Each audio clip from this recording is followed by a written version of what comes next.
찬양합니다. 우리 주님의 은혜와 평강이 넘치기를 빕니다.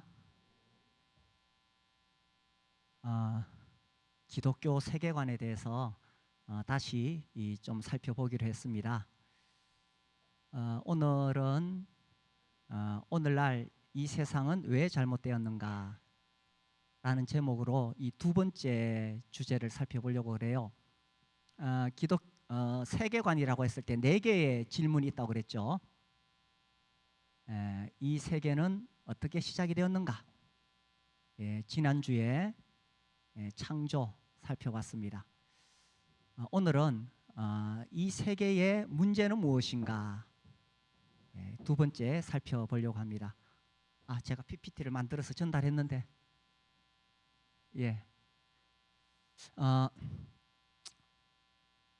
PPT 좀 보여주세요. 어제 제가 톡으로 보냈어요. 떴습니다. 이게 오늘 제목입니다. 그래서 네 가지 질문이 있지요.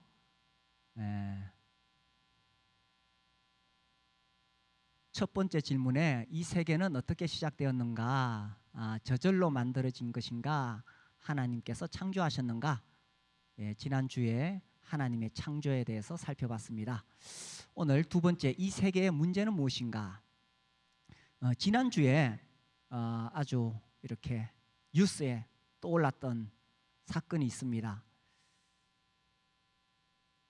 부산에서 살인 사건이 있었지요. 20대인데 뭐 자기와 아는 사람도 아닌데 가서 살인을 했습니다. 이야기 아시죠? 어떻게 이런 일이 있을 수 있을까? 세상에는 정말 우리가 볼 때 정말 악한 일과 고통스러운 일이 계속 일어나게 됩니다. 지금 이 우크라이나에서 계속 그 전쟁이 일어나서 수많은 사람들이 죽어가고 있지요. 또 뭐 한 번씩 이 쓰나미 몰려와 가지고 또 많은 사람들이 죽지요. 이런 일이 왜 일어나느냐? 제가 2년 동안 특수학교에서 근무한 적이 있습니다. 그때 이 장애 아들을 보는데 그냥 장애가 아니라 중복 장애라는 게 있어요. 지적으로도 장애가 있고 또 몸에도 장애가 있어서 이 중복 장애는 굉장히 심한 경우는 그냥 이렇게 숨을 쉬고 있는 사람일 정도입니다. 세상에 왜 이런 일이 있느냐 하는 것입니다. 여기에 대해서 이제 인본주의, 하나님을 인정하지 않는 그 사람들은 뭐라고 답하느냐? 지난달에 그 오후 시간에 제가 기독교 세계관 특강을 하면서 좀 이런 것들 쭉 말씀을 드렸죠. 1933년 존 듀이를 비롯한 인본주의자들이 세속적 인본주의에 대한 선언을 했습니다. 그 뒤로 40년 뒤 1973년 또 2000년 세 번에 걸쳐서 그들이 믿는 것이 무언가를 선언을 했는데 그 사람들은 이렇게 말하죠. 이 우주는 처음부터 존재했다. 우주는 그 자체로 존재하며 창조되지 않았다. 그리고 인간 개개인은 선한 인격을 가지고 태어나며, 어떻게 여기에 동의가 되십니까? 인간 개개인은 선한 인격을 가지고 태어나며 스스로 완전하게 될 수 있다. 완전하게 될 수 있습니까? 그러나 인간을 둘러싼 사회와 그 제도들이 문제의 원인이며, 근데 왜 이 세상에 자꾸 저런 살인 사건이나 이런 문제가 생기느냐? 우리 인간을 둘러싼 이 사회가 문제다, 제도가 문제다, 법이 문제다. 그래서 이런 것들이 인간에게 악한 영향을 미친다, 이렇게 말합니다. 이게 이런 거예요. 사람들이 다 하얀 사람들인데, 그러니까 우리는 죄가 없는 하얀 사람들인데, 본래 선한 사람들인데 이 주위가 새카맣게 되었어요. 왜 그러냐? 그림 한번 보여주세요. 저게 가능하겠어요? 흰 사람들만 모여 사는데 어떻게 주의가 새까맣게 되겠어요? 그래서 인본주의 심리학자 롤로 메이라는 사람이 이런 질문을 했어요. 자기도 인본주의자인데, 아니 이렇게 선한 사람들이 사는데 왜 이런 악이 나오느냐? 무슨 말인지 이해가 돼? 다 선한 사람들인데 그 선한 사람들이 사는 세상에 왜 악이 나오느냐는 거죠. 그러니까 앞뒤가 안 맞는 이야기죠, 그죠? 그래서 이 인본주의자들은 인간은 선하다, 그러나 이 주위의 환경이 악해서 그런 거다, 이렇게 대답을 합니다. 아이고, 인간이 다 선하다면 어떻게 인간이 죄를 짓겠어요, 그죠? 여기에 대해서 성경은 뭐라고 말씀하시느냐? 인간이 타락했다는 것입니다. 하나님께서 처음에 세상을 만드셨을 때에는 보시기에 좋았더라 그러셨어요. 그런데 왜 세상이 이렇게 되었느냐? 하나님의 말씀에 불순종하고 타락했다는 거죠. 우리 같이 읽어볼까요? 시작. 여호와 하나님이 그 사람에게 명하여 이르시되 동상 각종 나무의 열매는 임의로 먹되 선악을 알게 하는 나무의 열매는 먹지 말라. 네가 먹는 날에는 반드시 죽으리라 하시니라. 그래서 하나님께서 먹지 말라고 말씀하셨지요. 선악을 알게 하는 나무. 그래서 이 창조주와 피조물 사이에는 분명한 경계선이 있습니다. 경계선. 아니, 절대로 넘어설 수 있는 게 아니죠. 먹지 마라. 그런데 뱀이 와가지고 유혹했어요. 그래서 먹으라 그랬죠. 그래서 창세기 말씀 읽어보시죠. 시작. 뱀이 여자에게 이르되 너희가 결코 죽지 아니하리라. 너희가 그것을 먹는 날에는 너희 눈이 밝아져 하나님과 같이 되어 선악을 알 줄 하나님이 아심이라. 보세요. 뱀이 뭐라고 했느냐? 너희가 결코 죽지 아니하리라. 하나님 말씀을 완전히 부정하는 것이 사탄입니다. 그렇죠? 너희가 결코 죽지 않. 그러니까 어느 말을 믿을 때요? 하나님은 반드시 죽으리라고 하셨고 사탄은 결코 죽지 않으리라 했는데 누구 말을 믿느냐 하는 것입니다. 그리고 뱀이 너희가 그것을 먹는 날에는 너희 눈이 밝아 하나님과 같이 된다. 이게 이제 인본주의예요. 네가 하나님 자리에 앉을 수 있다. 네가 하나님이 될 수 있다. 이게 이제 인본주의의 시작이죠. 하나님을 몰아내는 거죠. 그래서 이 여자가 손을 내밀어서 그 선악과를 따먹었습니다. 이렇게 타락한 결과 모든 인간은 다 죄인이 되어버린 거예요. 그래서 우리 안에 다 죄성이 있다는 겁니다. 그러니까 죄를 짓게 되는 거죠. 하나님은 우리를 하나님의 형상대로 만드셨죠. 그러나 모든 사람이 죄를 범하였음에 하나님의 영광에 이르지 못하더니, 하나님의 형상대로 만드셔서 하나님의 영광에 이르도록 하셨는데 죄를 지어서 하나님의 영광에 이르지 못했다는 것입니다. 그래서 세상에 이런 문제가 생겼다는 거죠. 20세기에 영국에 아주 유명한 작가가 있습니다. G.K. 체스터턴. 그 사람 책을 제가 읽어보지는 않았어요. 근데 이분이 했던 유명한 말이 있어요. 이제 어떤 그 유명한 잡지에서 이 사람과 인터뷰를 하는데 기자가 물었습니다. 오늘 설교 제목입니다. 오늘날 세상이 왜 잘못되었습니까? 물으니까 이 사람이 대답했어요. 친애하는 기자에게 바로 나요. 바로 나 때문이요. 이 사람 알았던 거예요. 자기가 죄인이니까, 우리 각 사람이 다 죄인이니까 이 세상에 이런 문제가 생길 수밖에 없다는 것입니다. 우리는 살아가면서 우리 마음이 공허하고 쓸쓸하고 뭐 여러 가지 내 안에 채워지지 않는 것이 있습니다. 성경이 묻습니다. 네 마음이 왜 공허하냐? 왜 이 마음에 답답한 것이 있고 불안한 마음이 있고 상처가 있느냐? 미워 죽겠는 놈이 있어. 그런 사람이 있어. 막 그 친구 보면은 너무 부러워. 막 시기 질투가 나. 그런 친구 있어. 막 속에서 또 막 그 옛날에 받았던 그 상처 때문에 너무 괴로워. 그리고 말할 수 없는 어떤 알 수 없는 어떤 두려움이 있어. 이 우리 인간 마음 속에 살아갈수록 나이 들수록 뭔가 이 불안한 것이 늘 이 어두운 그늘이 늘 이 우울함이 늘 나를 괴롭히고 있어. 성경은 뭐라고 이야기하냐? 네가 죄인이기 때문에 그런 거야. 이게 성경의 대답입니다. 제가 기독교 세계관에 대해서 이야기하면서요, 우리 교회 처음 오신 분들이 이제 올바른 성경을 알기를 바라는 마음이 있어요. 뿐만 아니라 교회 오래 다니신 분들, 신앙생활 오래 하신 분들 다시 한번 처음부터 점검해 봅시다.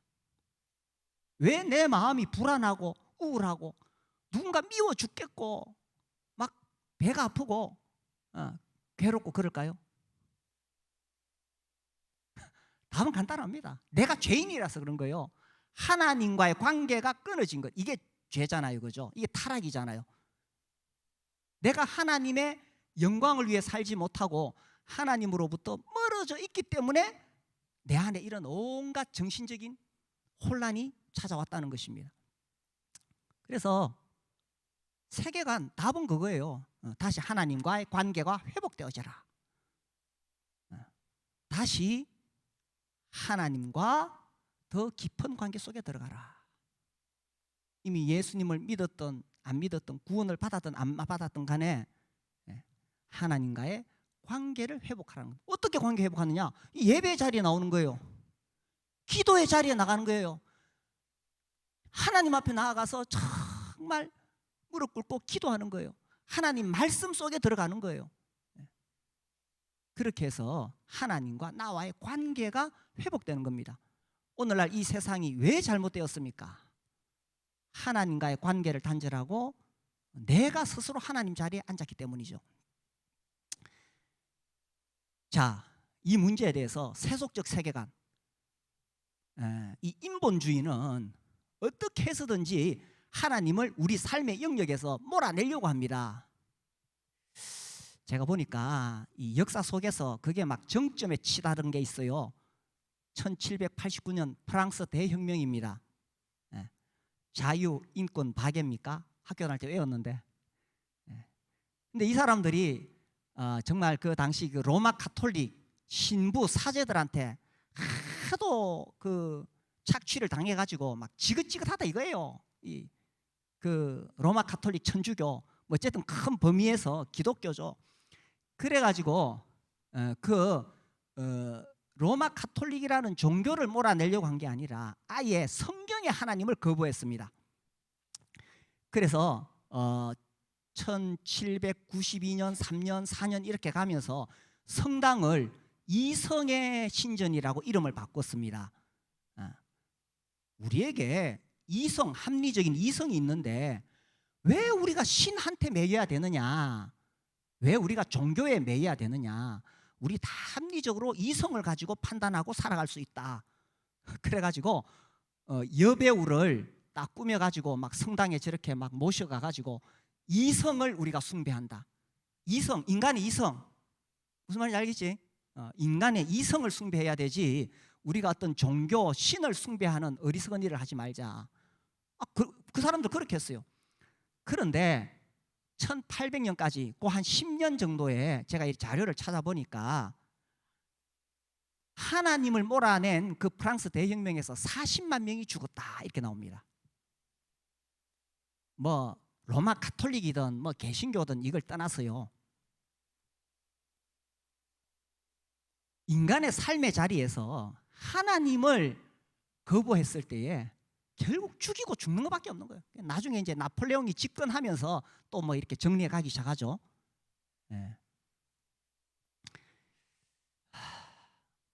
오늘날 여전히 그 인본주의 영향, 이 아담 하와가 하나님과 같이 되기 위해서 선악과를 따먹었고 역사 속에서도 수없이 하나님을 신을 몰아내려고 했던 사람들이 지금도 여전히 그렇게 하고 있습니다.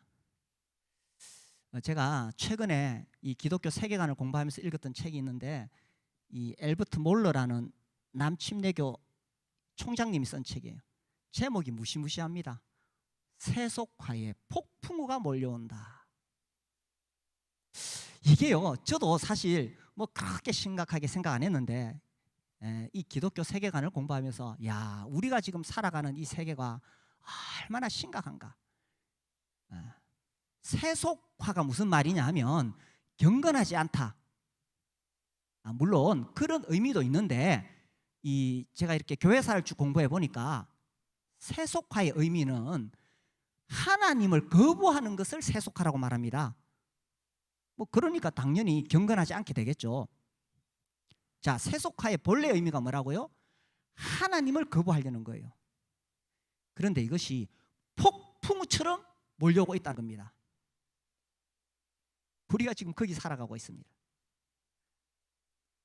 우리 뭐 저같이 50대 이상에 계신 분들은 잘 못 느끼실 수도 있어요. 그러나 이미 그 폭풍과 몰려오는데 그 태풍의 눈에 뭐가 있느냐 하면 성혁명이 있습니다. 젠더 이데올로기. 이게 처음에 뭐 차별금지법 나오고 뭐 동성혼 이야기 나왔을 때 저도 처음에는 이게 뭐 그래 심각해. 그냥 뭐 이 사람들은 남자들끼리 결혼하면 되지 뭐 여자들끼리 모여 살면 되지 뭐. 그런데 이게 단순히 그렇게 생각할 수 있는 문제가 아닙니다.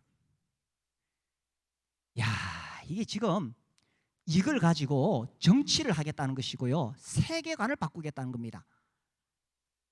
그래서 지금 LGBTQ 알아? LGBTQ, 레즈비언, 게이, 바이섹슈얼, 트랜스젠더, 퀘스천 이런.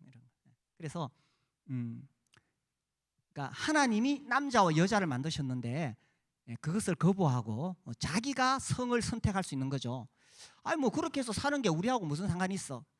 그게 아니라니까요. 이 사람들이 지금 이 세계관을 뒤집어 엎으려는 거예요. 성경적인 세계관, 남자와 여자가 결혼해서 가정을 이루고 자녀를 낳고 사는 이 세계관을 완전히 뒤집어 깨닫는 겁니다. 지난번 그 오후 시간에 특강했을 때 이 사람들 이야기했는데 제일 왼쪽에 있는 사람이 이탈리아의 안토니오 그람시, 그 헤게모니 쟁탈이다 뭐 이런 말 들어보셨죠? 저 사람이 헤게모니라는 말을 퍼뜨렸어요. 그람시. 그 다음에 게오르그 루카치, 영어로는 조지 루카스, 바카스가 아니고 루카스. 이 사람들이 이제 1930년대 40년대 오면서 이 마르크스주의를 이거를 성과 관련해 가지고 혁명을 일으키는데, 이 마르크스주의자들이 봤을 때 제일 이 혁명에 방해가 되는 것이 기독교 그리고 가정이에요. 가정. 이 가정을 깨야 돼. 기독교는 가정을 중요하게 생각하잖아. 하나님께서 처음 남자와 여자를 만드시고 생육하고 번성하라고 하셨거든요. 그걸 깨뜨려야 돼. 그거를 이제 프로이드 이론하고 합쳐서 이론을 만든 사람이 빌헬름 라이히, 제일 오른쪽의 사람. 특강 시간에 다 이야기한 거야. 끄덕끄덕 하잖아요. 그래.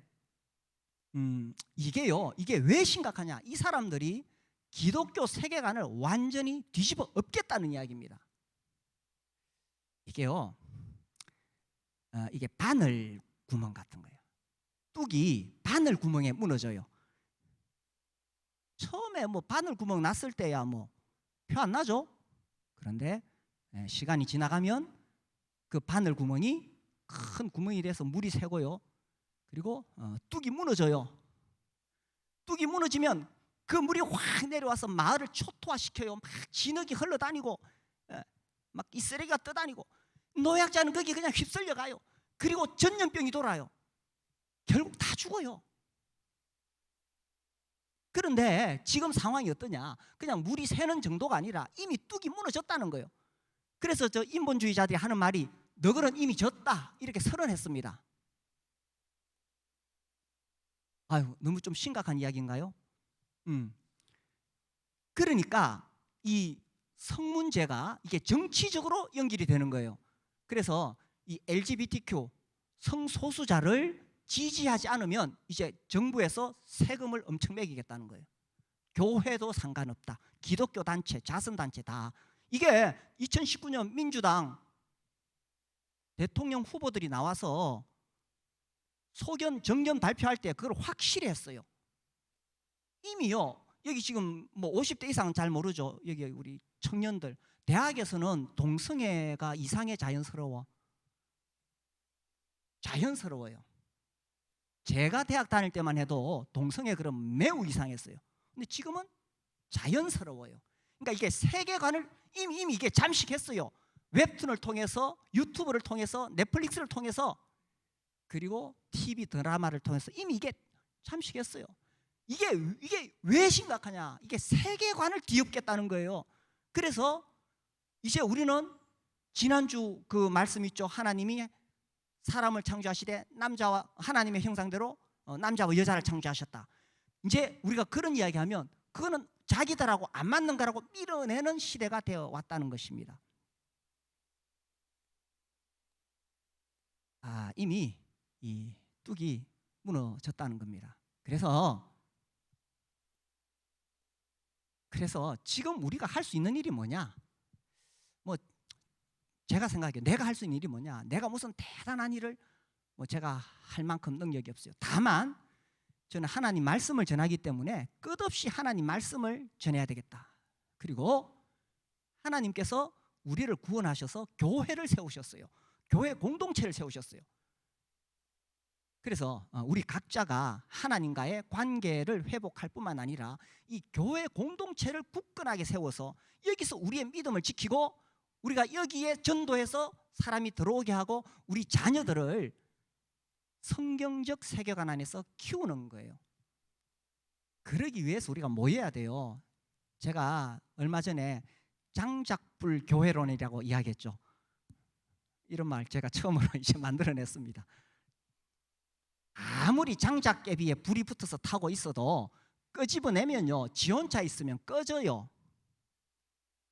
그런데 비록 생나무라 해도 이 장작더미가 모여가지고 불이 활활 타는 곳에 거기 집어넣으면 불이 붙어서 같이 탑니다. 우리가 시들시들 꺼져가는데 전도 안 됩니다. 전도해서 기껏 델다 놔도 또 꺼져갑니다.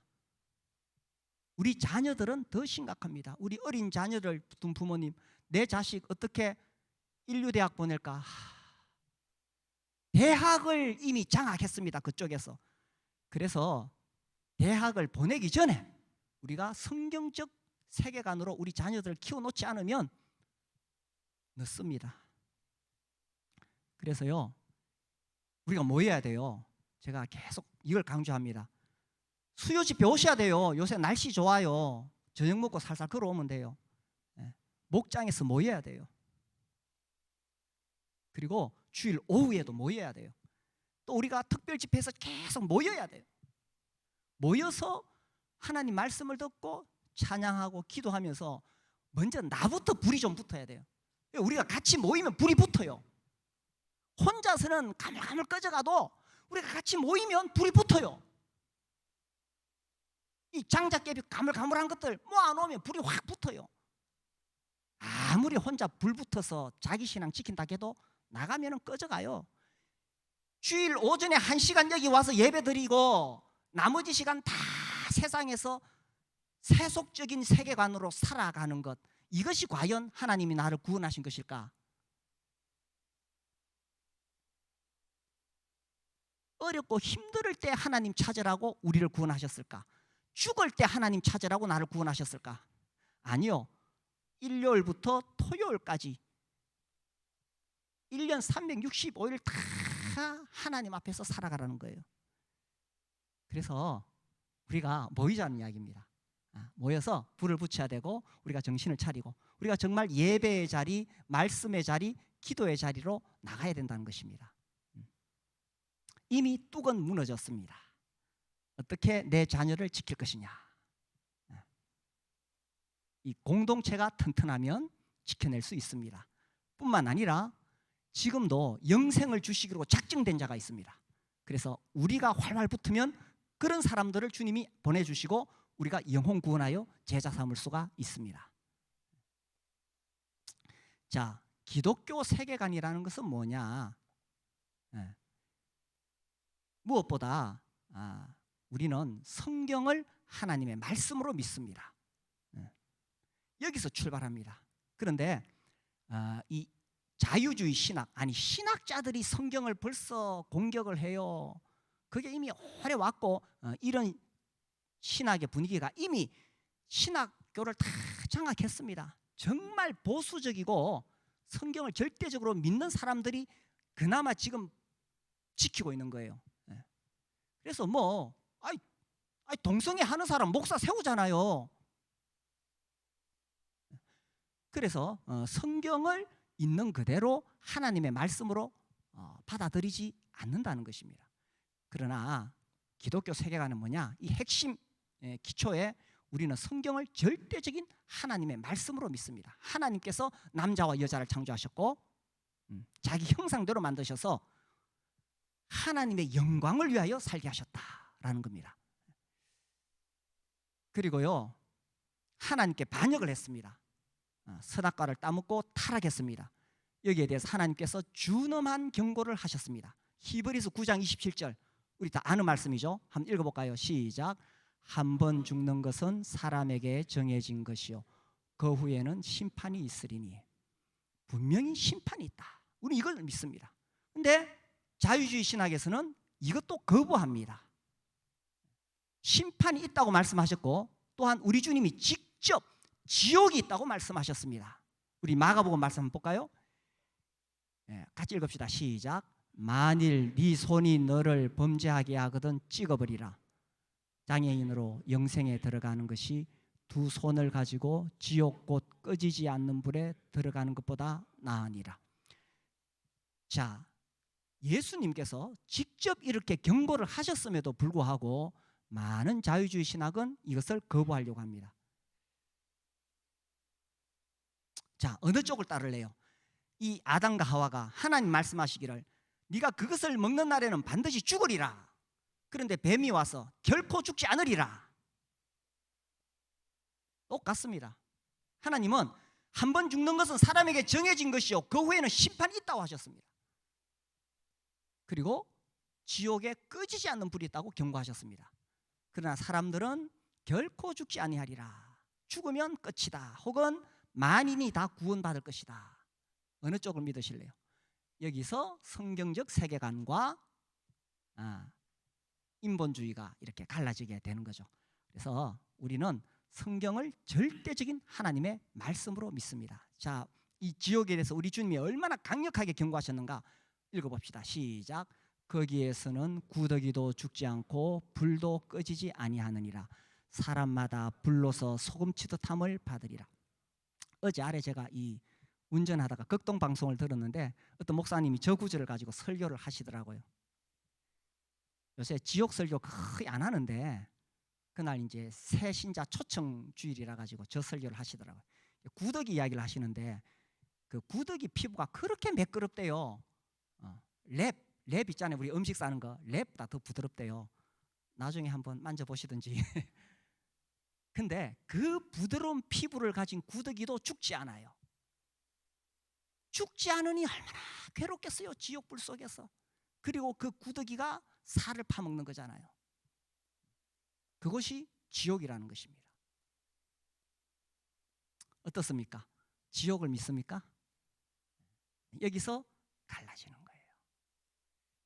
그리고 이 성경적 세계관, 기독교 세계관에서 아주 또 핵심 가치가 뭐냐 하면 지옥에 가는 우리 인간들을 구원하시기 위해서 하나님께서 그 아들 예수를 보내주셨다. 그 예수는 십자가에 죽으시고 부활하셨다는 것입니다.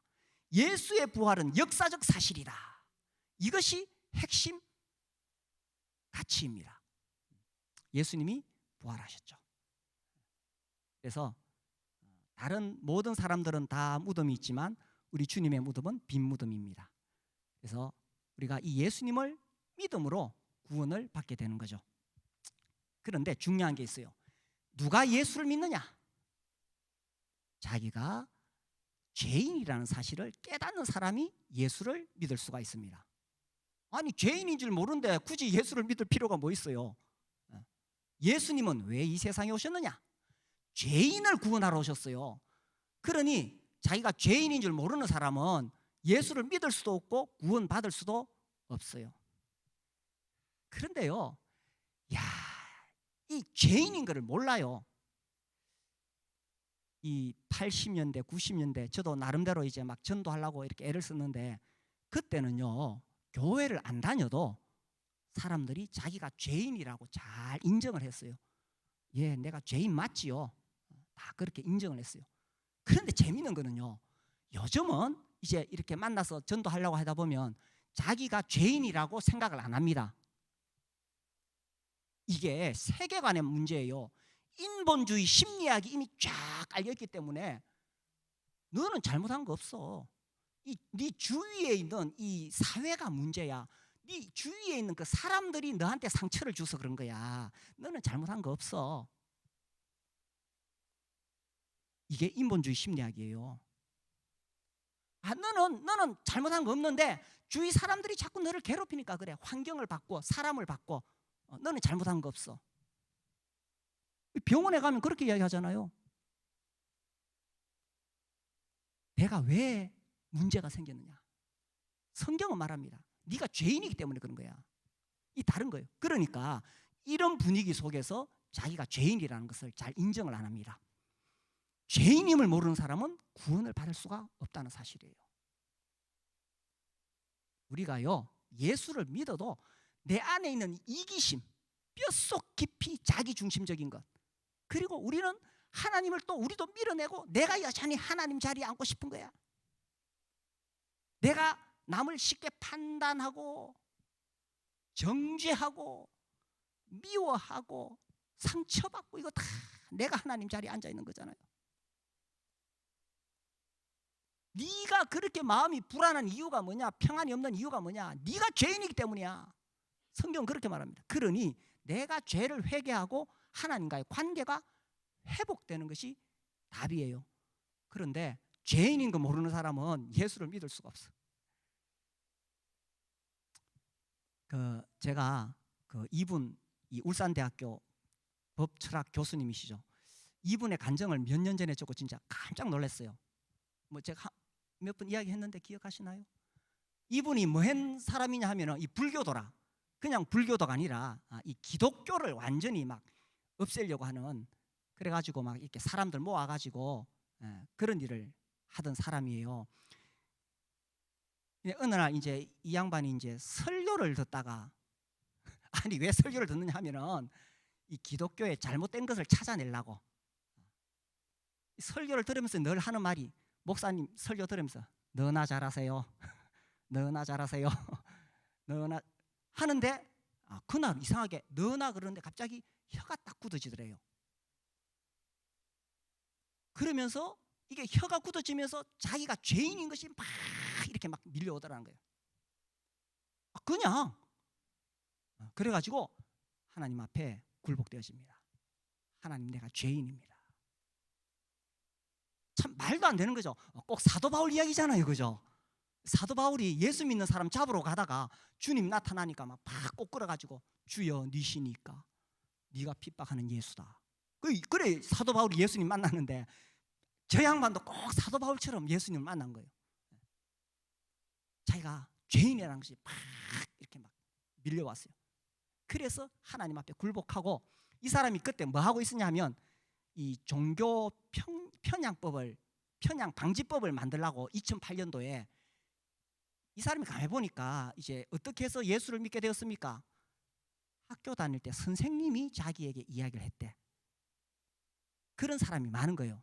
그래서 야, 이게 학교에서 교사들이 절대로 전도 못하게 해야 되겠다. 그래서 무슨 법을 만들려고 했냐면 공무원들이 기독교 이야기를 하면 심한 경우 처벌까지 할 수 있다. 종교 편향 방지법. 요걸 2008년도에 만들려고 차곡차곡 다 준비해놨는 거예요. 그런데 2007년도에 이 사람이 극적으로 회심하게 되었어요. 그래가지고 그 다음부터는 그 법이 통과되지 않도록 또 막 애를 썼는 거예요. 통과되지 않았어요. 만약에 통과되었다면 이제 공직자들은 예수님 이야기 못하는 거예요. 법이 무서운 거예요. 아까 그 성정치 이야기했죠. 법을 만들겠다는 거예요, 이 사람들이. 그래서 극적으로 이 사람이 회심하게 됩니다. 제가 이분의 이야기를 들으면서 두 가지가 생각되었어요. 첫 번째는 하나님의 말씀은 능력이 있다. 아무리 이 사람이 흠을 찾으려고 설교를 들었지만 하나님 말씀은 능력이 있다. 그래서 우리가 하나님 말씀 읽어야 돼요. 들어야 돼요. 예수 안 믿는 내 친구 여기 데려와서 하나님 말씀을 듣게 해야 돼요. 하나님 말씀은 능력이 있습니다. 두 번째는요, 지금도 성령이 역사하신다는 거예요. 사도 바울 1세기에 그가 꼬꾸라졌는데 아무리 마음이 강팍해도 하나님이 말씀이 증거되는 그 자리에 지금도 성령이 역사하신다. 그렇다면 어떤 완고한 사람도 꼬꾸라진다는 거예요. 뭐 해야 되겠어요? 우리도 하나님 말씀 들어야 돼요. 우리도 성령의 은혜 받아야 돼요. 또 그리고 예수 안 믿는 내 친구 어떻게든 데리고 와서 하나님 말씀 듣게 해야 돼요. 그래서 뭐 구원받은 지 오래됐든지 이제 막 교회 나오셨든지 문제가 뭐냐? 문제는 하나님과 나와의 관계가 단절된 겁니다. 하나님으로부터 멀어져 있기 때문에 온갖 문제가 내 안에 일어나고 있는 거예요. 그래서 어떻게 해야 됩니까? 하나님께로 내가 돌아가야 됩니다. 하나님, 나 죄인입니다. 내가 하나님 자리에 앉아 있습니다. 내가 판단하고 정죄하고 미워하고 질투하고 내가 상처받았다고 말합니다. 하나님, 내가 죄인이라서 그렇습니다 하고 하나님 앞에 돌아가야 돼요. 십자가 앞에 무릎을 꿇어야 돼요. 이게 구원파시 구원을 오해해가지고 이제 자기가 예수 믿어서 구원받으면 의인 되는 줄 아는데 의롭다 하심을 받은 거지 내가 의인 된 건 아니에요. 의롭다 하심을 받았다. 믿음으로 이신칭의, 의롭다고 칭함을 받았다는 거지.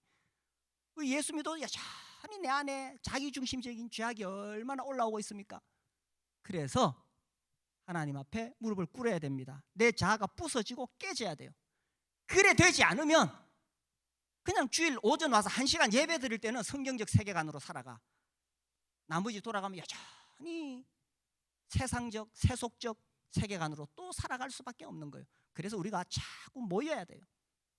수요일 날 모이고 목장에서 집에서 모이고 그리고 또 우리가 특별 집에 또 모이고 그렇게 해서 내가 먼저 불이 다시 붙어야 돼요. 그러면 우리가 이제 활활 타고 있으면 VIP들이 구도자들이 와가지고 같이 불 붙어요. 한번 붙으면 안 꺼져요. 이거요, 나 개인 혼자 어떻게 한다고 되는 거 아니에요. 내 혼자 뭐 회개하고 돌아간다고 되는 거 아니에요. 공동체가 함께 해야 돼요.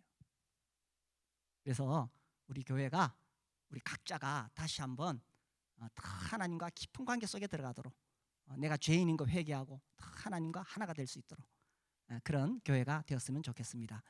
기도하겠습니다.